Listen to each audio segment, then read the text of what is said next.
எனது அன்பிற்குரிய சகோதர சகோதரிகளே, நாம் பார்க்க போகின்ற தலைப்பு என்னவென்றால், மனம் மற்றும் புத்தி எப்படி செயல்படுகிறது என்பதை பற்றி பார்ப்போம்.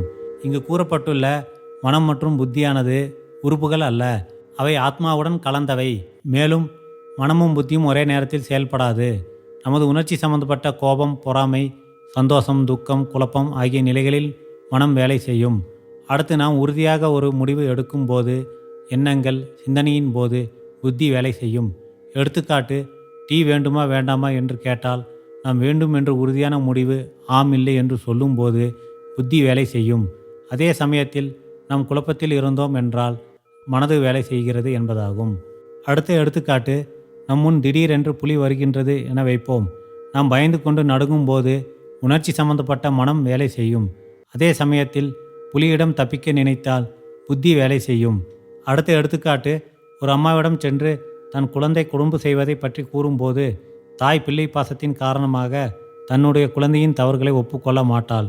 ஆனால் அதே புத்தி வேலை செய்யும் போது குழந்தை தானே குறும்பு செய்திருப்பான் என ஒப்புக்கொள்வாள்.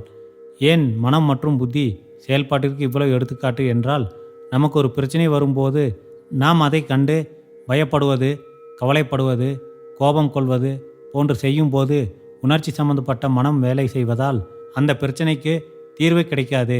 அதே சமயம் புத்தி கொண்டு சிந்தித்தால் பிரச்சனைக்கு எளிதில் தீர்வு காணலாம் என்பதை புரிந்து கொள்ள வேண்டும். மேலும் இது போன்ற ஆன்மீக தெளிவு பெற இந்த மாடர்ன் விவேகானந்தர் சேனலை தொடர்ந்து பாருங்கள்.